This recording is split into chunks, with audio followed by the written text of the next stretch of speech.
Hola, buenas tardes. Buenas. Pues a ver, estamos aquí en una sesión más de charla literaria o como lo queramos llamar, porque aún no tenemos nombre oficial. Pero bueno, esta vez tenemos una temática que a mí en concreto me hace bastante ilusión, que es Annie Ernaux, porque es una de mis autoras favoritas. Y bueno, como la otra vez estoy con Clara y a ver, yo la quería presentar de una forma como mucho más personal, pero sé que ella se ha preparado una biografía, así que si quieres contar un poco lo que has averiguado de ella. Vale, gracias Laura. Supongo que tú me acabarás de dar como más claridad. Todo esto viene porque la descubrí gracias a Joaquín, un compañero del club de lectura al que asisto aquí en Barcelona.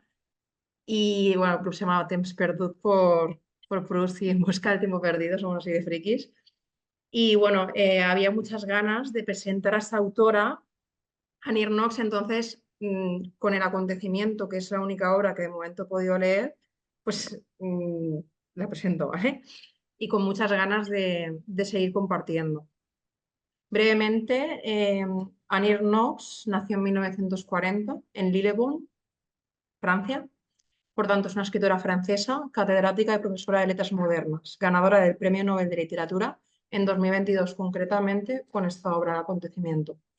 Y una cosa que se dice es que lo gana textualmente por el coraje y la agudeza clínica con la que descubre las raíces, los extrañamientos y las trabas colectivas de la memoria personal. Su obra literaria es mayormente autobiográfica y ella misma la considera como un cruce entre literatura, la sociología y la historia. De hecho, es que es difícil, ¿no?, de clasificar. Es como que en diferentes áreas humanísticas, fuera de la puramente literaria, como pueden ser antropología y sociología, se está estudiando, y en especial en estudios transversales. Y bueno, se nota que en la raíz de su literatura o de su escritura, sobre todo, hay una parte de filosofía existencialista, en sobre todo la raíz de sus convicciones, lo de la idea que se encuentra lanzada en este mundo, una cosa que no ha elegido, la idea de compromiso, la idea de, sobre todo, dar un sentido a su existencia, que da a entender no se encuentra tanto en lo que vive, sino en ese escribir sobre lo que vive. Llega a afirmar que ella vive para ser escrita. O sea, en definitiva, Annie Knox refuerza mucho esta idea, ¿no?, esta necesidad de compromiso para dar sentido a la existencia. Y sobre todo, ¿no?, ella también dice que ella es como que su escritura es como una hoja de, como un cuchillo, ¿no?, una hoja así afilada por la que va, digamos, relatando todo lo que ha podido vivir. Y parece que este compromiso de que he mencionado es primordialmente político, sobre todo con el hecho de ser mujer, lo que comentábamos en el primer vídeo de la experiencia corporal propia, ¿no?, el hecho de ser mujer en sí, el origen rural y luego sobre todo el origen humilde, ¿no? En una de las novelas, la de los años, me parece que ella como que hace un homenaje a su padre, del cual se había reído durante muchos años Mm. por el ser de, digamos, de clase obrera y una persona más bien, vamos a decir, iletrada, ¿no? Y con el paso del tiempo se da cuenta de que mientras sus padres están trabajando en casas y en obras, ella está viendo Platón, una obra de Platón en el liceo. Sí. Y bueno, esto es un poco, es una autora enigmática y casi que hace una obra, ¿no?, de etnografía, ¿no? Y Mm. bueno, hasta aquí ya me callo, pero hostia, es que es muy interesante. Por eso Sí. que escogiste muy buen tema, Laura. Pues en relación a el tema de la clase social y tal, según entrevistas y comentarios y titulares que he ido viendo por ahí, ella realmente se siente como un poco, ¿cómo decirlo? Como que traiciona precisamente a sus orígenes porque ella está viviendo esa vida como de completamente contraria a la clase obrera. Y me parece también súper interesante porque es como, no sé, una reflexión que hay que tener, que es como necesitas estar en el presente, pero también saber de dónde estás viniendo y en el caso de tener un privilegio como ella a lo mejor ha podido alcanzar por su carrera, ser consciente de ese privilegio y de lo que te está aportando. Sí que es verdad que por lo que yo he leído, ella lo vive con incluso con un poco de vergüenza de decir, es que realmente estoy viviendo una vida que no me pertenece, pero yo personalmente tampoco pienso que sea como para avergonzarte, sino como para echar la mirada atrás y decir, vale, ¿cómo he llegado hasta aquí? ¿Cómo esto me está ayudando a solventar X problemas de mi vida o cómo lo estoy viviendo y cómo me relaciono yo con el hecho de tener estos privilegios? Y en relación también a la clase social, es que yo este mes he leído Lo que ellos dicen o nada, que precisamente es un libro que no sé si escribe cuando ella es adolescente, pero es de cuando ella es adolescente y el tono sí que me incita a pensar que lo escribió durante la adolescencia porque está como, no sé cómo decirlo, se nota como una forma de escribir bastante más infantil que el resto de libros suyos que he leído, que se nota que es como mucho más adulta. Y habla bastante también de sus padres, claro, porque al final es un adolescente, vive con ellos, convive con ellos y tal, y de precisamente esa relación que tiene con el trabajo. Y en este libro para ella es como un despertar de esa conciencia social y de ver a sus padres trabajar y de lo mucho que le insisten en estudiar. Claro, ella en la adolescencia realmente tampoco se da cuenta de por qué le insisten tanto, ni cuál es el objetivo, ni nada, pero yo creo que mirándolo con perspectiva, sabiendo el punto en el que está ahora, es muy bonito poder leer esto y poder decir esta misma reflexión que tuve de adolescente, de por qué mis padres me insisten tanto, de que no quieren que sea como ellos, porque quieren que estudie, a ahora que ella es una anciana, porque ella es una anciana, digamos que se avergüenza de haber salido de aquello, a lo que sus padres al final le empujaron, porque ellos se esforzaban en que estudiara porque querían que no fuera pues una trabajadora más, no querían que Ujú. consiguiera subir en escala social. Y no sé, esta es la reflexión en ese ámbito que me transmitió este libro. También es verdad que trata muchos otros temas sobre la sexualidad, el descubrimiento sexual, la diferencia que hay de cómo habla de su cuerpo con su madre o con su padre, pero bueno, no sé si quieres añadir algo más sobre el libro que has leído tú este mes. No, bueno, es un poco simplemente primero, si no hablaremos luego del acontecimiento, añadir a todo lo que has comentado también el tema este de la vergüenza por el pasado, ¿no? De hecho, se ve que hay una especie de recurso en literatura que yo desconocía totalmente, que se llama el fantasma, ¿no? Que se emplea en narrativa para hablar del personaje fallecido o ausente. ¿Vale? Pero sí Ajá. presente para una persona o personaje, no digamos para el lector, ¿no? Por ejemplo, un mentor muerto o una expareja o el padre de Hamlet, ¿vale? Y entonces aquí comenta que en Ernox el fantasma es ella misma y cómo era ella en el pasado resulta precisamente el fantasma a liberar. Y esto tiene mucha relación con esto que comentabas de la vergüenza que le genera un pasado. Y textualmente decía en Memorias de una hija o algo así, lo de no hay mejor memoria que la de aquello de la que uno se avergüenza. Y por así decirlo, por eso la escritura de Annie Knox, en este sentido, libera también a ese fantasma y como comentas tú, trabaja con esa vergüenza y a veces casi a través de las experiencias que tiene hay un tema de redención colectiva, que de hecho lo hace en justamente el acontecimiento con esta experiencia del aborto clandestino y bueno, las represalias que podía haber en los años 60, 70 aproximadamente respecto a las personas que querían abortar o a las instituciones que lo permitían, ¿no? De hecho, se ve incluso como muchos médicos se niegan a atenderla, incluso compañeros suyos que eran de filosofía, humanidades y tal, personas que supuestamente tienen un sentido común mayor que otras personas, supuestamente, lo que muestran es también una visión machista y totalmente, te diría, casi inhumana. Y es lo que comentabas tú, ¿no? Esta mujer que siempre fue ella que quería escapar del pueblo, de renegar de la clase obrera, no trabajar con sus padres. Se ve que en el lugar también hace, digamos, un encuentro con el padre y para enseñar los prejuicios que ella misma tenía hacia los obreros o los que las personas podemos llegar a tener, incluso sin tener ninguna conciencia de clase, ¿no? las trampas estas de la escalera social, ¿no? La de trabajando tú podrás ser rico, quien no lo es porque no quiere, ¿no? Estas frases están, en fin, sacadas de contexto. Y ese odio que conlleva, ¿no? El hecho de ir mirando hacia atrás mientras tú vas escalando a nivel social y vas viendo a la gente que queda por debajo. De hecho, así que parece que no tenga nada que ver, pero también incluso en Vine aquí, me acordé de nosotros, que es un ensayo de Ana Pacheco que hace poco me leí, también habla de eso, ¿no? Como un camarero puede llegar a ser el encargado de la sala de desayunos y mirar con desprecio al resto de las personas porque yo supuestamente ya estoy disfrutando de ciertos privilegios. Entonces, solo es una cuestión de que tú trabajes.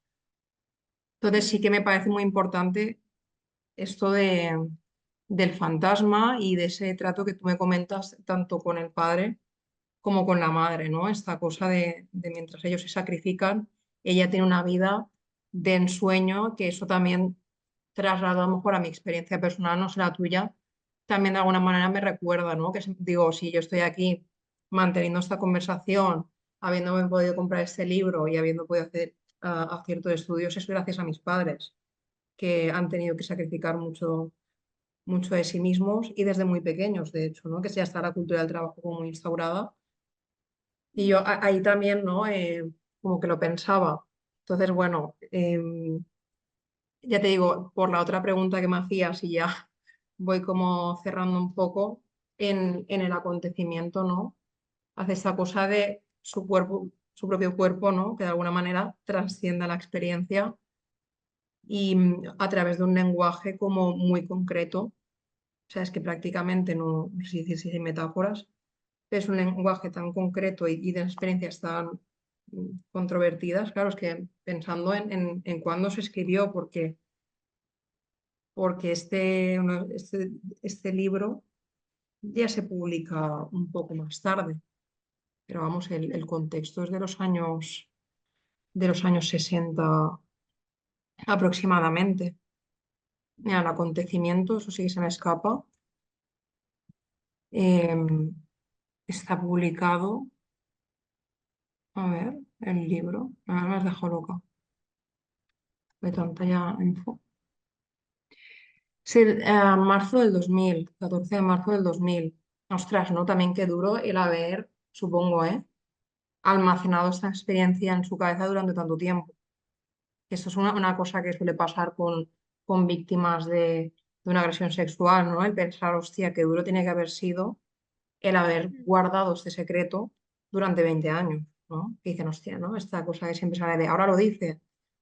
Pero yo a veces pienso desde otra perspectiva que es la de qué duro tener que vivir esto en silencio durante tantos años y Claro. en no poder compartirlo con nadie como un poco le pasó a ella, que ya se verá, afortunadamente sí que hay alguna compañera, alguna persona que sí que puede darle la clave, ¿no? Pero, y esta compañía y esta comprensión, pero es casi una mujer que ha vivido lo mismo, y es Dios. Bueno, es dura, ¿eh? Es breve, a lo mejor te lo lees en 2 tardes, me lo leí en la lavandería, pero bueno, estoy como crying in public spaces era. O sea, Dios, no te lo leas en una lavandería, sé que no te importa llorar allí, pero bueno, que la obra de Annie Knox me parece increíble, de que además no es una obra de ego, sino No, de justicia y de trascendencia. ¿Tú cómo lo ves esta parte del ego, el yo? No sé si tienes alguna pregunta, pero sí. pues a ver, yo sobre el yo en sí, la verdad es que sí que siento que es como muy necesario que estas mujeres escriban sobre ellas mismas porque al final es como que te das cuenta de todas las cosas que han vivido, como tú dices, que ellas estuvo guardando durante muchos años el aborto tal, y realmente si no se hubiera atrevido a escribir esa novela, mm, el cambio que pudo suponer para muchas mujeres leer ese libro y ver su experiencia compartida o incluso tener conciencia, me parece muy necesario, la verdad. Y sobre que no escribe con ego, la verdad es que una de las cosas que me gusta es que sí que es cierto que transmite como mucha humildad y mucha autocrítica. Por ejemplo, este libro, que es La ocupación, es Mm, básicamente un libro de creo que 90 páginas en los que habla de que estuvo celosa durante un año prácticamente de que un exnovio suyo tenía una nueva pareja. Y habla con una sinceridad también brutal, porque eso también me gusta mucho de ella, que es muy sincera en lo que escribe y habla sin vergüenza, pero como dándose su propio juicio, o sea, sabiendo que a lo mejor su actitud no es la mejor, pero que yo sepa, sea consciente de que no estoy haciéndolo bien, no significa que no te tenga que contar esto que está pasando, porque al final es algo que estoy sintiendo y es algo que necesito compartir. Me parece que lo que consigue así es como humanizar ciertas situaciones que a lo mejor nos resultan más violentas o más incómodas, como pueden ser los celos o como puede ser algo mucho más grave como el aborto clandestino, vaya. Pero en relación con el yo sé que tú tienes una cosa muy interesante que contar, que es como la diferencia del yo de la novela y el yo de Mm. autoficción. Vale, es un tema complicado. Ya te digo que a raíz de esto de Daniel nos empecé a pensar un poco en repensarme y pensar a otras autoras y, y esto también me hizo a su vez reflexionar gracias a los fans de Annie Ernaux del club de lectura al que voy, porque es eso, son súper fans. Y bueno, cada uno está escribiendo como un proyecto aparte y hay una persona, y todo esto viene de aquí, de cuando tú, por ejemplo, quieres transmitir, por ejemplo, la historia de tu familia, hasta qué punto tienes que cerciorarte de lo que estás explicando es verdad o no es verdad, qué quieres conseguir a través del texto. Porque alguna de las partes, por ejemplo, el compañero, ya te digo, sin desmembrar ni nada, totalmente todo respeto, ya cuando nos fue a mostrar su maravillosa obra, pero bueno, se hacía esta pregunta de si yo, por ejemplo, quiero hacer hablar a mi abuelo y contar su historia, si yo, por ejemplo, hago una escena con otros personajes para mostrar cómo vivía él, ¿esto hasta qué punto es válido? ¿Tengo que pedirle permiso a esta persona? ¿Y si está muerta esta persona? ¿Cómo le pido permiso? ¿Estoy fallando a mi familia? Que después cuando lea la novela porque me he pasado de ficción. Bueno, un poco, claro, lo que he encontrado de todo esto es que parece que hay como dos tipos de pactos. Por un lado, el pacto autobiográfico y por otro, el pacto novelesco, ¿vale? Y dice que el primero es que establece que los datos que un autor escriba en un texto sobre su vida son verdaderos y el pacto novelesco, sin embargo, establece lo contrario. Es como que el novelista se distancia y se invita al lector de una manera casi intencionada a crear el texto como si fuera verdadero, pese a que sea consciente de esta simulación. O sea, ¿vale? Incluso cuando son personajes más surrealistas, quizá, ahora, el lector o la lectora ya sabe que realmente esto es mentira, pero parte de esa mentira, como se mencionaba a veces en, yo qué sé, los libros de aventuras. Tú ya sabes que muchas cosas son imposibles y que normalmente la aventura se va a acabar resolviéndose bien, a pesar de todas las cosas que vayan ocurriendo por el camino. Es como que eh, se asumen verdades diferentes y es una cosa que me dejó flipando y al final cuando tú quieres contar una historia, a mí siempre me decía en el club de escritura hace años, a partir de la historia se elegirá al narrador. No es tanto el narrador el que elige la historia, sino en la historia la que elige el narrador, porque no es lo mismo contar tampoco Sherlock Holmes desde la perspectiva del protagonista que desde Watson. ¿No? No tendría ningún sentido. O el Gran Gatsby, si el Gran Gatsby hubiese contado su historia, no tendría misterio y este personaje no sería enigmático, ni habría realmente nada que resolver, porque ya te lo está contando el mismo protagonista, ya te está desvelando todo su misterio. Bueno, es un decir, pero sí que es verdad que luego hay otro pacto dentro de la autoficción, que es lo que a lo mejor venía a decir con esto del ejemplo del compañero, pero para que se entienda, porque son como conceptos literarios muy abstractos a veces, que el escritor no dice necesariamente la verdad, aunque hable de sí mismo. Y supongo que hay partes de Annie Knox, aunque ya está comprometida con la verdad, que verdad. Sí, Porque a lo mejor hay calles, hay personajes que yo creo que por el simple hecho, que además lo menciona aquí, no voy a decir su nombre de tal persona, porque no sé si tengo el derecho a hacerlo. En varias ocasiones pasa, claro, entonces pone iniciales que no sabemos si son ciertas o no. Claro, ahí hay una parte de ficción porque a lo sí, mejor está sí. inventando las iniciales y eso nunca pasó, pero quién sabe lo que pasó. O sea, me parece como una locura, no sé si decir metafísica o qué, pero que es como, bueno, esta cosa, y ya más con avalancha de experiencias personales de en los últimos años, bueno, he encontrado, y ya con una chapa, pero me pareció como muy interesante, que la primera obra de autoficción es un forma, empezó a definirse a partir de 1977 en Francia, otro francés, con Serge Dubrovsky, que es un libro que se llama Hijos.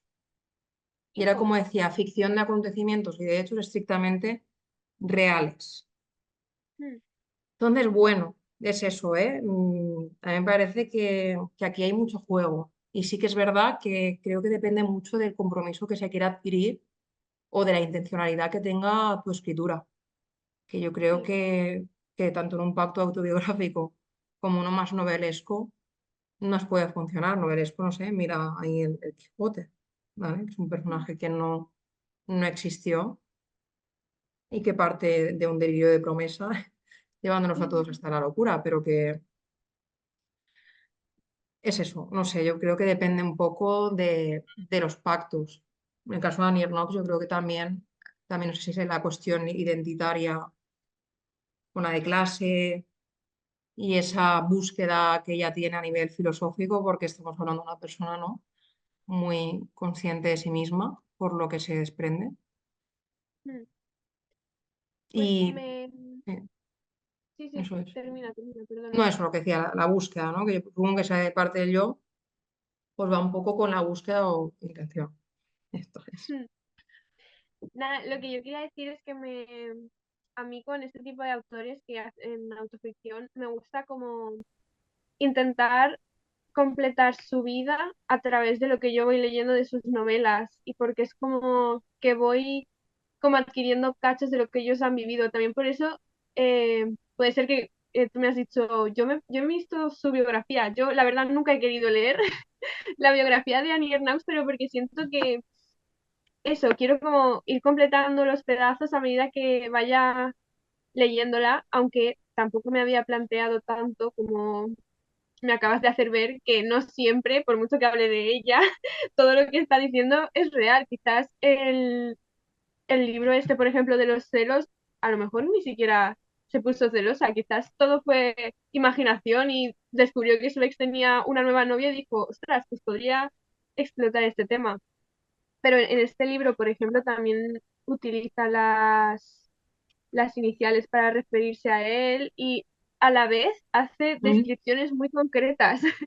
Por ejemplo, para describir a la novia en cuestión, también dice que es una profesora de literatura, no sé si llega a decir la universidad, pero hace como descripciones muy concretas que realmente si tú quisieras y es una persona real, puedes acabar descubriendo perfectamente quién es ella.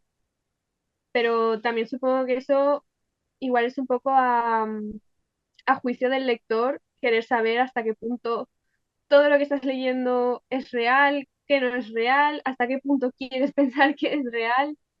Creo que a lo mejor puede ser como un juicio conjunto, tanto del escritor que lo lee, sabiendo que a lo mejor está maquillando la realidad, como del lector que decide qué parte quiere creerse o no quiere creerse. Pero sí, en el caso de Annie Ernaux, yo creo que no es tan importante el hecho de que sí o no haya ocurrido lo que dice en su vida, sino cómo lo ha vivido y cómo lo expresa y su ujú. forma de sacarle prácticamente una reflexión a casi todos los acontecimientos que le pasan. A mí eso me parece bastante admirable, la verdad. Y bueno, puedo sacar este otro libro, que es El uso de la foto, que Ah, este me vale. parece bastante curioso El uso de la foto. porque, sí, realmente es como un libro escrito a medias Ah, entre ella y una pareja que tuvo, porque tenían costumbre de hacer una foto del estropicio que dejaban después de sus encuentros sexuales ah, y sí. después cada uno de ellos cogía esta foto y la describía a su manera. Hostia. El nombre de él sale aquí, o sea, aquí no ha podido mentir ni nada. Yo intenté buscarlo y entiendo que este hombre se dedica a otra cosa porque no encontré nada de información de él. Entiendo que fue simplemente una pareja que tuvo, que hicieron esto y ella quiso ser justa y le puso también su, su autoría. Pero vaya, en este libro, aparte de escribir fotos, ella cuenta todo el proceso que tiene porque ella le diagnostican cáncer de mama y durante estas páginas en las que, que parece que solo está describiendo como una foto, va contando como su evolución y cómo se va perdonando a sí misma con su cuerpo y también la relación que su pareja, cómo reacciona a él ante esa noticia, porque al final el cáncer de mama a ella le avanza, por suerte no pasa nada, o sea, al final sobrevive, se cura, le extirpan la mama, eso sí, pero Mm. es una reflexión sobre cómo evoluciona su cuerpo y sobre aceptar esa nueva realidad una vez más, que es al final, yo creo, una de las cosas que caracterizan que caracterizan su obra, vaya. No sé si quieres comentar algo más. Wow. Bueno, claro, en este punto eres tú más la experta en Annie Ernaux, pero sí que es verdad que por lo que me vas comentando, es muy importante esta parte de transformación del cuerpo y aceptación. Creo que también conforme va pasando el tiempo, sea con la maternidad, sea con una intervención quirúrgica, sea por eso con la vejez. Y me parece como bastante bello el poder explorarlo. Y más, ¿no? Lo que significaba, que también hablamos la otra vez, en sí la voz femenina y la experiencia del cuerpo femenino en, en la escritura. Y es eso, en acontecimientos que lo hace totalmente, ¿no? Ese retrato de su aborto en los años 60.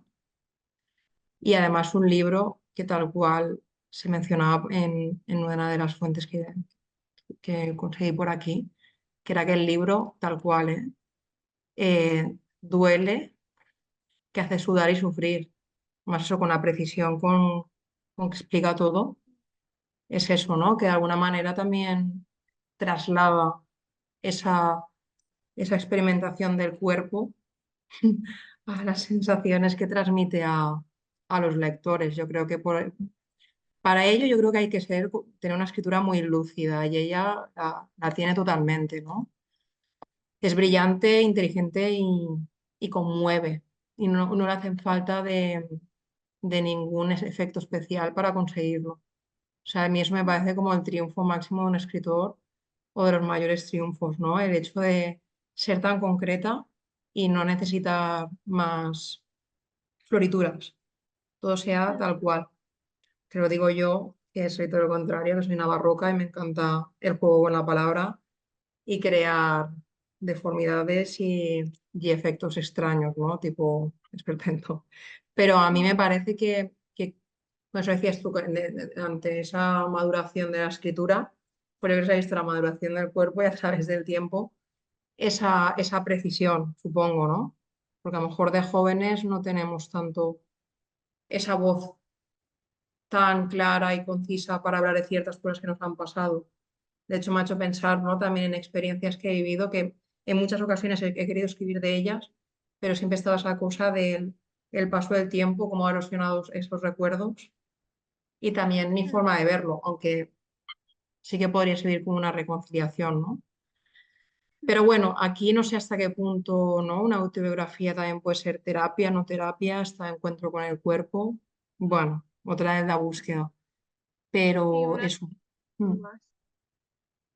Dime. No, que eso al final es como otro tipo de reflexión. Si el hecho de escribir sobre tu dolor o sobre el trauma que has sufrido es simplemente una liberación, una cura o una aceptación a lo mejor. Yo creo que a lo mejor depende de, bueno, en realidad tú sabrás bastante más de esto, de, de traumas y dolores internos, pero al menos tal y como yo lo vivo es como, depende del el punto en el que te pongas a escribir sobre ello Sí. y de cuál sea tu finalidad de contar esa historia. A lo mejor hay casos en los que simplemente es como la idealización de lo que ha ocurrido. Imagínate que tuviste un romance adolescente y te acuerdas ahora que tienes 10 años más y dices, ostras, pues a lo mejor si lo reescribo lo puedo reescribir como me habría gustado que fuera. O a lo mejor es simplemente aceptación de la realidad de no tenía ni idea de lo que estaba haciendo, fue todo súper mal, pues lo voy a contar. Yo creo que eso es como una reflexión aparte, vaya. Pero ya te digo, creo que sobre cómo lidiar con traumas y el dolor, tú sabrás un poco más que yo. Estaría bien Y estaría como bien, la... perdona, es que con el No, digo, virtual. Bueno, estaría bien, ¿no? En quizá próximos vídeos poder hablar de eso. De hecho, por ejemplo, el amante de Marguerite Duras, que también tiene el club de lectura, por favor, si lo podíamos leer. Justamente ahí también hay un tema vivencial, pero más contenido que quizá como en Delfín de Vigan. Esto de Nadia se opone a la noche, el libro, las gratitudes, el olvido, que también tienen un estilo muy parecido a Ernox. Y yo creo que las tres son francesas y me parece que es por ese origen de existencialismo. O sea, ahora mismo también he hecho la conexión y digo, debe ser, ¿no? Que no sea solo una coincidencia. Y bueno, eso, que a lo mejor sí que podríamos hablar incluso también del tema del trauma, que es que literatura podemos abarcar todo. Parece ser que bueno, nos quedan 6 minutos para terminar. vale. Estaría bien quizá que podríamos poner las horas que vamos mencionando, a lo mejor en el panel de Sí. YouTube o así, pues si alguien tiene curiosidad. Y Mm. bueno, vamos a aprovechar este tiempo divino. ¿Quieres hacer alguna Hmm. última reflexión? Bueno, se me ocurre que también pensándolo, es eso, tu tipo de escritura, o al menos por lo que he podido leer, tiene mucho de Daniel Knox, ¿eh? Quiero decir, de un yo que también parece, no sé hasta qué punto se disfraza a través de espejos para engañar, pero no lo veo tampoco un yo para nada mitificado de ese ego que decía yo de cómo salvado al mundo, sino también ese yo que necesita contar una historia y reivindicarla casi como un arma política y social. Mm, O sea, estás mm, compartiendo vivencias que te han impactado y parece que sí que hay un acercamiento al yo real muy grande en tus textos. mm. No sé Sí, si a es una ver, intención o... tú eres, no sé si intención o no, pero sí que es cierto que muchas veces yo necesito como vivir, o sea, yo necesito nutrirme de lo que ocurre para luego ponerme a escribir. Entonces, muchas veces a lo mejor sí que maquillo la realidad, porque realmente no me interesa tanto contar mi vivencia en concreto, sino pues eso, como reivindicar algo alrededor de esa vivencia o incluso a veces simplemente embellecerlo. Pero sí que es cierto que mi escritura tiene mucho de Daniel Knox porque Pillada. al final cuando, cuando descubrí, digamos, el género de la autoficción y tal, para mí fue como el boom. Y no sé, a mí, por ejemplo, me ayuda como, no sabría decirte, es como una mezcla entre liberación, entre simplemente un proceso, porque también es cierto que yo puedo escribir en clave de, a lo mejor escribo mi diario, pero no lo escribo igual tampoco que cuando escribo algo que sé que es como que intento que sea más literario. Entonces es Mm, una forma de explotar la imaginación mientras, sí, mientras aprovecho y exploto mis acontecimientos, por así decirlo. Es como tomarme a mí como que yo con mis vivencias estoy construyendo toda mi obra. No, es que no sabría cómo explicarlo, pero sí, no, no, tengo está genial. muy... No tiene que ser tengo nada muy- fácil. no, y no sé, muchas veces tengo en concreto un amigo que siempre es como mi mayor lector. Todo lo que escribo se lo enseño. Y una vez me dijo una cosa que me llamó bastante la atención, que me dijo, normalmente siempre sé qué es lo que, cuando leo tus textos, sé por qué lo has escrito, o sea, sé qué, digamos, episodio de tu vida ha ocurrido y por qué lo has escrito. Y hubo un día que me dijo, no sé por qué has escrito esto, qué es lo que te ha pasado. Y de alguna forma me llamó mucho la atención porque es verdad que a veces soy como, yo, bueno, yo pienso que puedo ser un poco abstracta, pero la gente que me conoce cercano sabe a qué me estoy refiriendo. Y eso Ah, qué maravilla. me llama la atención, la verdad, sin más. Pues yo creo que esto Ujú. no lo desvelaré, pero relacionado con el tema del diario, quién lo lee, si se lee, no se lee, entonces es privado. Es un tema muy tocho, pero yo creo que a esto le tenemos que dedicar también un espacio grande, porque lo mencionamos, ¿no? Que hay una parte, y más tú lo que también decías, de ir reconstruyendo un poco la vida de la autora, pero no a través de internet, digamos, de otros críticos, sino de lo que tú vas leyendo y extrayendo de ahí, que era eso, ¿no? El tema de investigar los diarios y las cartas, por ejemplo. Me parece, ¿no? Es como otra dimensión de la escritora o del escritor y creo que a veces más verídica, ¿no? Sí, Porque la crítica literaria o la crítica de arte al final es eso, ¿no? Una construcción de lo que en teoría fue una persona, al igual que la historia, ¿no? Eso es de Walter Benjamin, por ejemplo, ¿no? Un poco cuál es el concepto de crítico y es eso, ¿no? Incluso el significado propio de las obras. Todas esas cosas, el crítico, digamos, las hace a su manera y estás viendo más la perspectiva del crítico que no la tuya, no sé si explico, pero cartas y diarios creo que hay que meterse y poder sí, discutir también el tema este de hasta qué punto incluso uno desea que lean su diario, ¿no? Pero bueno, ahí lo dejamos, sí. tendremos que terminar Vale, pues nada, y pues muchísimas gracias. a ti por la charla porque me parece que nos nutre, a mí por lo menos me nutre bastante hablar contigo y me descubres cosas, la verdad. Es mutuo, es mutuo, es mutuo totalmente.